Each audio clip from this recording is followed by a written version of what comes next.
연명으로 세 가지 가치를 먼저 함께 나누겠습니다. 첫 번째, 하나님의 영광을 나타내는 예배터. 두 번째, 자기 중심에서 벗어나 타자와 교제하는 놀이터. 세 번째, 복음을 전할 인재 양성의 배움터. 네, 이 세 가지 가치를 위해서 기도해 주시고요. 올 한 해 우리에게 주신 비전, 그리스도의 편지되는 러브레터의 귀한 비전을 또 마음속에 품고 올 한 해도 그리스도의 편지로 또 우리가 살아갈 수 있기를 주님의 이름으로 축복합니다. 우리가 러브레터가 되기 위해서 하나님의 말씀, 특별히 갈라디아서 6번째 오늘 말씀의 시간입니다. 그러니까 지난 시간에 여러분도 혹시 기억을 한번 떠올려 보셔서 지난 시간에는 사람이 의롭게 되는 것은 율법의 행위로서가 아니라 오직 예수 그리스도를 믿음으로, 믿음으로 된다, 말미암은 것이다 라고 하는 또 사도 바울의 말씀과 함께, 그리고 이렇게 의롭게 된 사람의 고백, 갈라디아서 2장 20절 말씀, 그 고백을 우리가 함께 나누었습니다. 여러분 한번 기억을 떠올려서 2장 20절을 한번 다시 한번 고백해 볼까요? 내가 그리스도와 함께 십자가에 못 박혔나니 그런즉 이제는 내가 사는 것이 아니요 오직 내 안에 그리스도께서 사시는 것이라. 이제 내가 육체 가운데 사는 것은 나를 사랑하사 나를 위하여 자기 자신을 버리신 하나님의 아들을 믿는 믿음 안에서 사는 것이라. 아멘. 오늘도 이 귀한 고백으로 시작하게 하심을 감사하고요. 오늘은 3장 1절부터 14절까지 함께 읽었습니다. 제가 처음에 갈라디아서 들어가면서 갈라디아서가 다른 서신하고 조금 다른 게 있다라고 말씀을 드렸었는데, 그 다른 것 중에 하나가 다른 서신들은 사도 바울이 그 편지를 받는 그 대상에 그 교회에 대해 칭찬을 그래도 한 가지라도 찾아서 해요. 그래서 너희들의 뭐 믿음을 칭찬하는 건지, 너희들의 뭐 전도 뭐 이런 것들을 칭찬하든지, 아무튼 그렇게 칭찬으로 한 가지 시작하면서 편지를 시작하는데, 갈라디아서는 그런 게 없이 그냥 바로 본론으로 들어가는 듯한 그런 느낌을 우리에게 주고 있는데요. 그만큼 갈라디아 교회에게 퍼진, 우리가 이미 알고 있는 다른 복음이 이것으로 인해서 얼마나 위험한 상황인지, 또 급박한 상황인지, 그리고 사도 바울의 마음이 어땠는지 칭찬할 겨를도 없이 그냥 바로 본론으로 들어갔으니까 그 정도로 사도 바울의 마음을 간접적으로 느낄 수가 있습니다. 오늘 3장에서 그 사도 바울의 속상한 마음을 직접적으로 이렇게 표현합니다. 갈라디아 사람들을 뭐라고 얘기하죠? 어리석다. 너희가 왜 이렇게 어리석냐? 어리석도다 갈라디아 사람들아, 예수 그리스도께서 십자가에 못 박히신 것이 너희 눈앞에 보이거늘 누가 너희를 꾀더냐? 이렇게 이제 시작을 합니다. 그러니까 이 갈라디아 교회들의 어리석음이 뭐예요? 다른 복음을 전하는 그 율법주의자들을 용납해 준 거예요. 그리고 그들이 전하는 그 잘못되고 거짓된 가르침을 거짓됐다고 말하지 못하고 그 가르침에 미혹되고 따르고 있는 거예요. 그러니까 그거에 대한 책망으로 왜 이렇게 너희가 어리석냐. 그러니까 예수님께서 십자가에 못 박히신 것이 진정 사실인데, 우리 죄 때문에 예수 그리스도께서 십자가에 못 박혔는데, 이 십자가의 복음이 지금 너희 눈앞에 있어서 너희가 이 복음을 지금 너희들이 받지 않았느냐. 근데 왜 누가 너희를 미혹해서 어리석게도 그걸 다 무시해버리는, 다시 율법주의로 돌아가고자, 율법의 행위로 돌아가고자 하는 그런 일에 너희들이 미혹되고 빠졌느냐라고 하는 그런 책망입니다. 그러면서 너희가 성령을 받은 것이 어떻게 일어난 일인지를 한번 생각해 보라는 거예요. 그리고 깨닫기를 바라면서 2절에 너희가 성령을 받은 것이 율법의 행위로냐 혹은 듣고 믿음으로냐. 여러분들도 한번 생각해 보시겠어요? 우리들에게 성령이 임한 것이 우리가 오랜 신앙생활 동안 교회 생활을 열심히 하고 헌신 봉사해서 성령을 받은 겁니까? 복음을 듣고 믿을 때 우리에게 성령이 임한 겁니까? 복음을 들은 거죠. 그죠?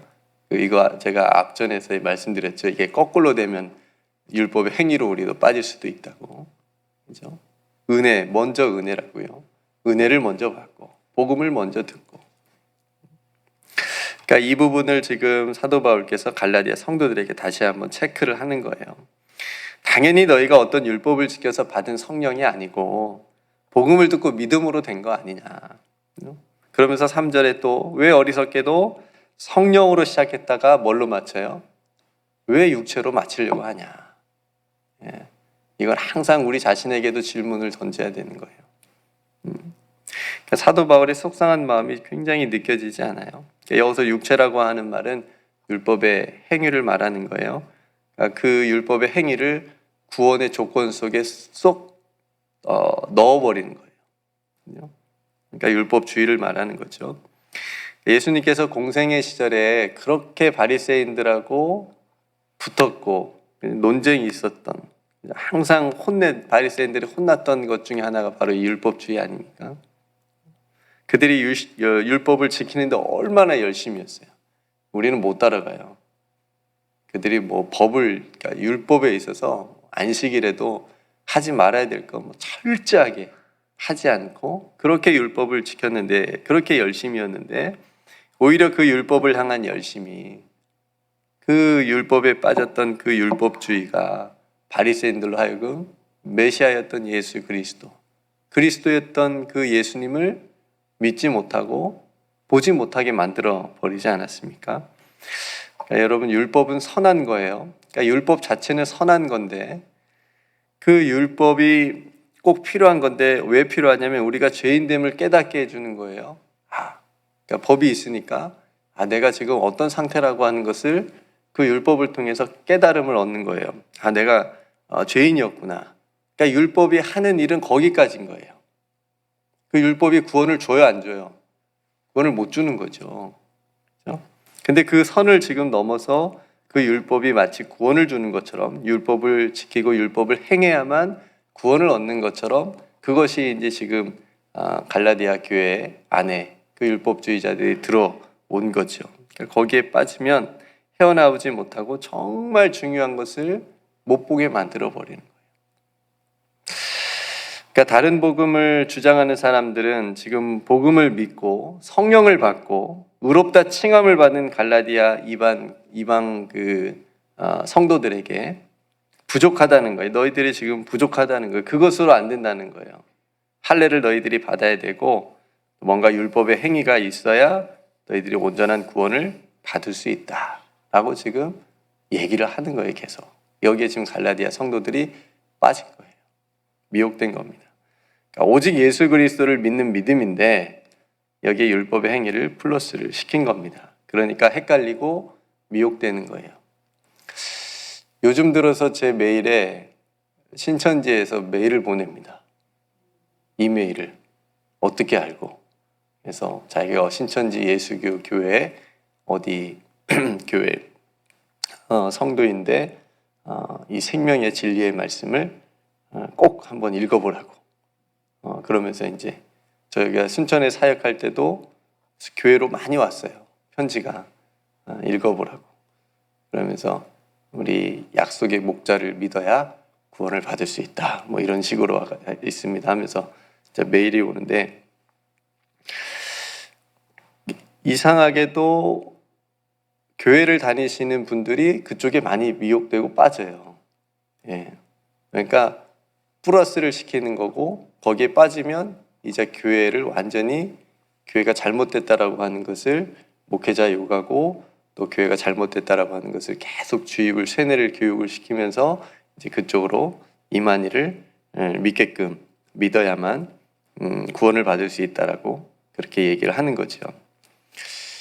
그러니까 요즘 사이비 이단이 신천지하고 비슷한 것 같아요. 지금 갈라디아 교회 안에 들어온 그 율법주의자들이 말하는 것이. 그러니까 이런 신천지에 빠진 성도들을 보면서 사도 바울께서 본다면 똑같이 오늘 3장처럼 똑같이 말했을 것 같아요. 너희가 왜 성령으로 시작했다가 육체로 마치겠느냐? 너희가 예수께서 십자가에 못 박히신 것을 눈앞에 봤는데 그걸 믿었는데 왜 그렇게 미혹되었느냐? 이렇게 똑같이 말씀하실 것 같아요. 그러니까 예수님께서도 그렇게 경계하셨던 율법주의로 포장된 이 다른 복음이 지금 갈라디아 교회들에게 들여 닥친 거예요. 그냥 쓰나미처럼 확 덮친 거예요. 그래서 사도 바울이 여기에 미혹돼서 율법에 미혹된 그 율법의 행위에 돌아선 그 성도들을 다시 복음으로, 다시 예수 그리스도로 돌아가게 하려고 오늘 편지를, 이 러브레터를 갈라디아서를 쓴 겁니다. 그래서 오늘 사도 바울이 구체적으로 오늘 본문에서 율법의 행위가 아니라 믿음으로 의롭다 칭함을 받은 한 사람을 소개하는데 그 사람이 누구예요? 아브라함. 네. 다시 한번 읽을까요, 본문을? 네, 아브라함. 아브라함이에요. 네, 아브라함. 그러니까 6절에 아브라함이 하나님을 믿음에 그것을 그에게 의로 정하셨다함과 같으니라. 7절에 그런즉 믿음으로 말미암은 자들은 아브라함의 자손인 줄 알지어다. 그러니까 아브라함은 율법의 행위가 아니에요. 하나님을 믿었고 하나님의 약속을 믿었어요. 하나님께서는 그 믿음을 의로 여겨주셨다라고 하는 거예요. 그러니까 아브라함이 무엇을 믿었어요? 우리가 잘 아는 12장, 창세기 12장에서 약속해 주신 거, 하나님께서 아브라함을 부르시면서 너는 너희 고향과 친척과 아버지의 집을 떠나 내가 내게 보여줄 땅으로 가라. 내가 너로 큰 민족을 이루고 내게 복을 주어 내 이름을 창대하게 하리니 너는 복이 될지라. 너를 축복하는 자에게는 내가 복을 내리고 너를 저주하는 자에게는 내가 저주하리니. 여기가 중요해요. 3절에 땅의 모든 족속이 너로 말미암아 복을 얻을 것이라. 네. 네. 그러니까 지금 사도 바울은 이 하나님의 말씀을 아브라함에게 주신 복음으로 해석을 한 거예요. 그게 8절에 나옵니다. 오늘 8절에, 3장 8절에 또 하나님이 이방을 믿음으로 말미암아 의로 정하실 것을 성령이 미리 알고 먼저 아브라함에게 복음을 전하되 모든 이방인이 너로 말미암아 복을 받으리라. 그러니까 지금 사도 바울이 이 말씀을 왜 아브라함을 꺼내고 왜 아브라함에게 주신 하나님의 약속을 꺼냈는지를 우리가 이제 딱 감이 와야 돼요. 지금 이방인들이 복음을 듣고 성령을 받고 구원을 받는 것은 아브라함처럼 어떤 율법의 행위로서가 아니고 하나님의 약속을 믿음으로 말미암아 하나님께서 그 아브라함의 믿음을 의로 여겨주셨다라고 하는 것을 설명하기 위해서 지금 아브라함을 꺼내고 이 말씀을 지금 얘기를 하는 겁니다. 그러니까 사도 바울이 복음을 믿은 이방인들이 바로 아브라함에게 약속하신 땅의 모든 족속에게 들어간다라고 하는 그 안에 포함된다라고 하는 것을 사도 바울이 지금 말하고 싶은 거예요. 율법의 행위가 아니다. 성도 여러분, 가끔 이런 말씀을 하시는 분들이 있어요. 구약의 사람들은 복음을 못 들었잖아요. 그죠? 복음을 못 듣고 다 죽었잖아요. 근데 아니네, 오늘 말씀을 보니까 우리가 같이 읽었잖아요. 8절에 먼저 아브라함에게 복음을 전하되, 구약의 사람들도 복음을 들었어요. 아브라함도 복음을 들었다고 얘기를 하잖아요. 그러니까 구약에서 하나님의 약속의 말씀이 복음이었다라고 하는 거예요. 그러니까 이제 이 약속하신 대로 하나님의 때가 차서 말씀이 육신이 되어 참 복음이 되신 예수님을 믿는 그 믿음으로 사는 사람들은 아브라함과 같이 함께 복을 받는다라고 하는 거죠. 그러니까 믿음으로 사는 지금 예수 그리스도를 믿는 믿음의 사람들은 영적으로 아브라함의 자손이라고 얘기를 할 수 있다라고 하는 거죠. 사도 바울이 지금 그걸 계속 얘기하면서 이방인 지금 갈라디아 이방 성도들이 너희들이 율법에 지금 빠질 게 아니다. 너희들도 지금 영적으로 아브라함과 자손과 같다라고 얘기를 하는 거예요. 그런 자부심과 정체성을 가지고 율법의 행위가 아니고 믿음으로 살라라고 하는 것이 오늘 사도 바울의 메시지입니다. 근데 지금도 유대인들은 여기에 빠져 있죠. 자신들이 하나님께 선택받은 민족이고, 그렇죠? 오늘 말씀에 아브라함 자신들이 믿는 그 철석같이 믿고 있는, 따르고 있는, 존경하고 있는 그 아브라함의 주신 복이 어떤 특정한 족속이나 민족만이 아니라 땅의 모든 족속이 너로 말미암아 복을 얻을 것이라고 하는 분명히 선포하셨는데, 그런데 자신들이 아브라함의 후손이라는 이유만으로 그 모든 땅의 족속에게 돌아갈 그 아브라함에게 주신 그 복음을 잃어버렸거나 혹은 감추면서 지금까지 그 오랜 시간 동안 선민사상으로, 우월의식으로 그 율법주의에 빠져서 온갖 차별과 배타적으로 살아왔는데, 그렇죠? 이제는 이방인들에게도 임한 하나님의 은혜, 그 약속의 성취이신 예수 그리스도를 통해서 의롭게 되고 구원받은 이 복이 진짜 복음이라고 하는 것을 사도 바울이 지금 오늘 말씀을 통해서 얘기하고 있습니다. 그러니까 복음 안에서 하나님의 자녀된 이방인들이 자신의 믿음으로 아브라함의 자손이라고 하는 것이 얼마나 큰 의미인지 이제 이 사람들이 알 거예요. 이렇게 설명까지 했으니까, 아브라함까지 얘기하면서 자신들이 믿음으로 의롭게 됐다라고 하는 것을 다시 한번 깨닫게 됐을 거라고요, 이 말씀을 통해서. 그래서 이렇게 설명을 하는 겁니다. 우리도 마찬가지예요, 성도 여러분. 우리도 하나님께서 우리에게 주신 하나님의 은혜는 우리가 뭘 잘해서 노력해서 어떤 공로가 있어서가 아니고 율법의 행위로서가 아니라 오직 믿음으로 받는다. 이걸 다시 한번 깨닫게 하시는 말씀입니다. 만약에 율법의 행위로 받는 것이 있다면 그건 은혜가 아니죠. 그건 상이죠, 상. 너 이만큼 뭐 했으니까, 너 잘 뭐 했으니까, 40년 성가대 했으니까 상 줄게, 이럴 수는 있죠. 그건 은혜 아니죠. 은혜는 주어지는 거잖아요. 아무 공로 없는데, 아무 노력할 수 없는데. 만약에 구원이 그렇게 뭘 해서 율법 행위로 뭔가를 우리가 해서 받는 것이라면 뭐 아무것도 안 하고 이것만 해야죠. 은혜라고요, 주어지는 겁니다. 그래서 성도 여러분, 이 복음을 받아 의롭게 된 의인들은 어떻게 산다고요? 율법의 행위로 살아요? 아니면 믿음으로 사나요? 믿음으로.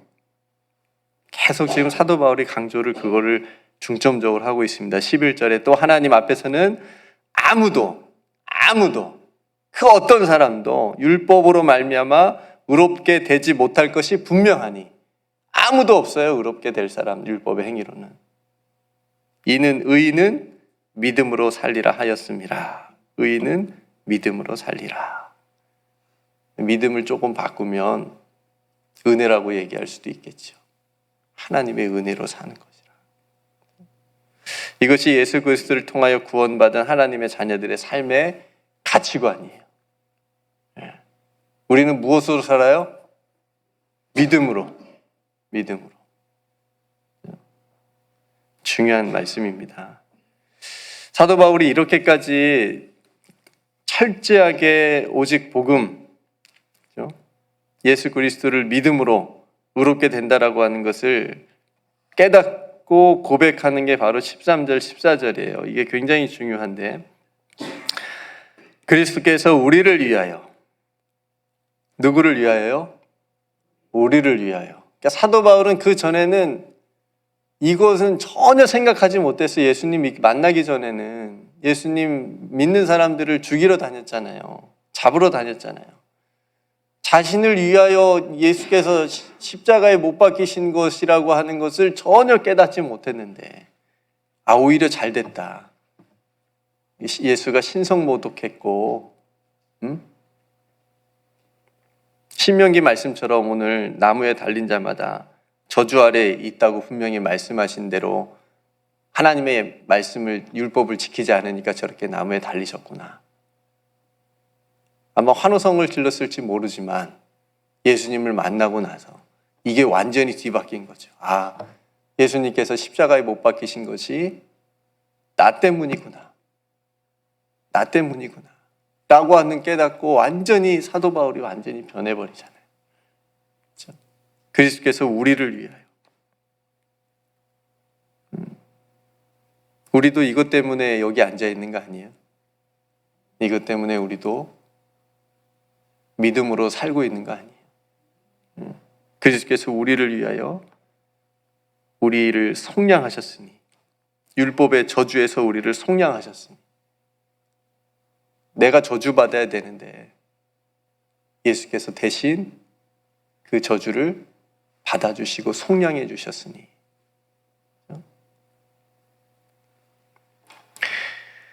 이 은혜를 깨달았기 때문에 사도 바울이 이제 14절에 이는 그리스도 예수 안에서, 예수님께서 왜 그렇게 하셨는가? 이는 그리스도 예수 안에서 아브라함의 복이 이방인에게 미치게 하고, 이걸 말하고 싶은 거죠. 땅의 모든 족속이 너로 말미암아 복을 받을 것이라고 하는 것이 성취된 거예요. 누구 안에서요? 그리스도 예수 안에서. 그리스도 예수 안에서 아브라함의 복이 이방인에게 미치게 하고, 또 우리로 하여금 믿음으로 말미암아 성령의 약속을 받게 하려 함이라. 예. 그럼 이렇게 오늘 이거 생각하세요. 의인은 믿음으로 말미암아 살리라. 무엇으로 산다? 믿음으로 말미암아 살리라. 누구 안에서? 그리스도 예수 안에서. 뭔가를 할 때마다, 말하고 생각하고 기도하고 뭔가를 할 때마다 그리스도 예수 안에서. 그 예수께서 무엇을 하셨어요? 우리를 위하여, 나를 위하여 율법의 저주에서 나를 속량해 주셨다라고요. 나를 거기서 꺼내 주셨다라고요. 그 어떤 사람도, 그 어떤 것도 나를 거기서 꺼내줄 수 없는데 주 예수 그리스도께서 나를 거기서 꺼내줬더라고요. 이게 구원이고 이게 은혜라고 하는 거예요. 이제 우리는 그래서 율법의 저주 아래에서, 율법 아래에서, 율법의 행위 아래에서가 아니고 성령의 인도하심 속에서 살아가는 거죠. 이 부분은 나중에 사도 바울이 5장에서 다시 자세히 언급하고 있습니다. 성령의 인도함을 받는 삶. 그래서 성령의 열매들도 이제 5장에 나오고 그렇죠. 성대로 오늘 말씀을 정리할게요. 어리석게도 갈라디아 성도들은 복음을 받고 성령을 받고 믿음으로 구원을 받았는데, 가만히 들어온 다른 복음을 전하는 사람들이 전하는 그 잘못된 가르침, 거기에 미혹이 돼서 다시 거짓되고 잘못된 율법의 행위에 빠져서 성령으로 시작했다가 뭘로 마치게 생겼어요? 육체로 마치게 생겼어요. 그런 위기에 빠졌습니다. 근데 이 미혹은, 이 위기는 우리 안에도 얼마든지 일어날 수 있는 일이라고 하는 거죠. 왜요? 우리도 예수 그리스도 안에 그거 생각하지 못하면, 하나님의 은혜 속에 있지 못하면, 하나님의 은혜 잊어버리면, 그렇죠? 사람은 받은 거 생각 잘 못하고 자기가 해주고 자기가 도와주고 자기가 준 것만 더 많이 생각난다 그래요. 그래서 조금만 이제 서운하게 하면 마음이 그냥 확, 그 사람이 나한테 좀 얼마나 잘해주는 거 생각 못하고. 저도 항상 그래서 기억하면 가려고 해요. 여러분들이 얼마나 사랑해주고. 광야의 이스라엘 백성들이 그랬잖아요. 너희들 항상 기억하라. 너희들의 광야 길을 어떻게 걸었는지 항상 기억하라고 하나님이 그렇게 말씀하시는데, 잊어버릴 때마다 원망하고, 잊어버릴 때마다 불평하고, 배고프다고 먹여줬는데 또 없다고 불평하고, 그런 것 같아요. 우리도 하나님의 은혜 잊어버리면, 나를 어떻게 구원해 주셨는지 잊어버리면, 갑자기 뭐 세상 일 좀 힘들다고 안 될다고 그냥 원망 나오고, 왜 나한테만 이러냐고. 우리가 그렇게 연약한 존재입니다. 그렇죠? 그리스도 예수 안에 있지 않으면 우리들도 언제나 우리 자신의 행위나 의를 자랑하고 싶어하고, 남들보다 더 내가 우위에 있고 앞서 있다라고 생각하게 만들어버리는, 얼마나 어리석은 그런 모습들도 우리 안에 있을 수 있지 않겠습니까? 그러니 여러분, 하나님의 사랑, 오늘 찬송한 것처럼 속죄하신 그 하나님의 사랑, 그 크신 사랑, 그 크신 사랑이 우리 안에 충만할 수 있도록 항상 하나님의 은혜 앞에서 사시는 여러분들 되시기를 주님의 이름으로 축복합니다. 이 십자가의 은혜보다 앞설 수 있는 건 아무것도 없어요. 우리가 아무리 하나님을 위해서 위대한 일을 한다 그래도 그 은혜보다 크지 않잖아요. 그걸 기억하자는 거죠. 다른 복음은 오직 예수 그리스도 외에 다른 것이 더 있어야 된다라고 얘기하는 거예요. 예수 그리스도 플러스 뭐가 있어야 된다고 얘기하는 거지만 우리의 고백은 뭐예요? 우리는 오직 예수 그리스도면 됩니다. 뭐 더 필요하세요? 그럼 큰일 나는 거예요. 예수님이면 충분합니다라고 하는 고백. 다윗이 시편 23편에서 고백한 것처럼 여호와는 나의 목자시니 내게 부족함이 없다. 똑같은 고백이에요. 그러니 성도 여러분, 오늘 또 이 고백으로 사셔서 승리하시기를 주님의 이름 축복합니다. 예수님이면 충분합니다. 오직 오늘 또 믿음으로 살겠습니다. 오늘 또 예수 그리스도 안에서 살겠습니다. 이런 고백들이 오늘 말씀을 통해서 여러분들에게 있기를 원하고, 그래서 우리가 성령으로 시작했잖아요. 지금 성령 안에서 성령의 인도함을 따라서 우리가 믿음으로 살아가고 있잖아요. 끝까지 성령으로 마쳐야지요. 육체로 마치지 않는 그런 어리석은 삶이 아니고 성령으로 시작해서 성령으로 마쳐지는 그런 복된 삶이 되시기를 주님의 이름으로 축복합니다. 함께 기도하겠습니다. 오늘 말씀을 생각하시면서 특별히 오늘 말씀 가운데 여러분들에게 부딪혀지는 또 말씀에 또 와닿는 또 우리를 새롭게 하고 깨닫게 하는 말씀이 있으면 그 말씀을 붙잡고 여러분 다시 한번 간절하고 깊게 기도하시기를 원하고요. 오늘 미국에 이제 대통령이 취임하는 날이죠. 그래서 잘 순조롭게 평화롭게 될 수 있도록 위해서 우리가 또 이 나라를 위해서 중보했으면 좋겠고요.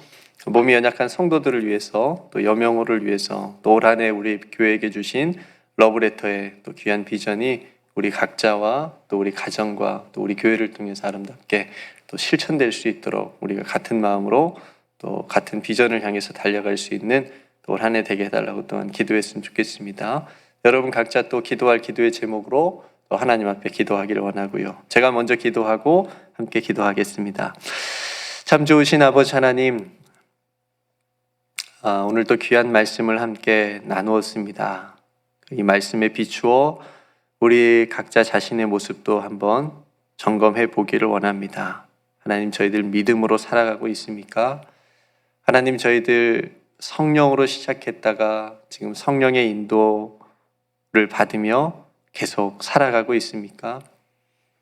저희들 오직 예수 그리스도 안에서 살아가고 있습니까? 아버지 하나님, 예수님께서 율법의 저주에서 우리를 대신 속량해 주셨음을 한순간도 잊지 않고 그 은혜 안에서 살아갈 수 있는 우리 모두가 되게 하여 주시옵소서.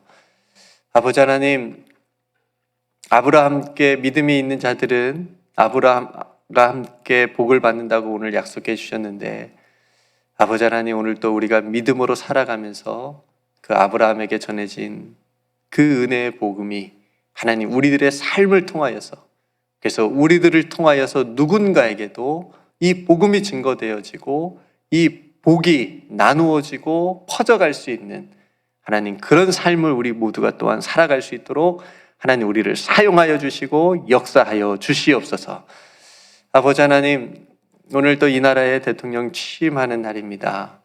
순조롭게 하시고 평화로운 또 취임식이 될 수 있도록 은혜를 더하여 주시옵시고, 특별히 이 땅에 살아가는 많은 소름이비자들과 또 많은 어려움에 당한 사람들이 또 다시 새로운 시대의 희망을 품고 또 나아갈 수 있는 그런 또 날이 될 수 있도록, 무엇보다도 우리의 소망이 되신 하나님께서 이 나라 긍휼히 여겨주셔서 모든 사람들 가운데 또 평화로 임하여지는 귀한 시간들 될 수 있도록 은총을 더하여 주시옵소서. 아버지 하나님, 몸이 연약하고 또 마음이 힘들고 또 영적으로 연약한 성도들, 아버지 오늘 또 강하게 붙잡아 주옵소서. 그 심령 가운데 말씀하여 주시옵소서. 다시 복음으로 일어설 수 있도록 하나님께서 러브레터로 말씀하여 주시옵소서. 그래서 용기를 가지고 다시 일어나 승리할 수 있는 우리 귀한 성도들의 모든 삶이 되게 해주시고, 코로나로 인해서 어려움을 당하고 있는 가정들이 있습니까?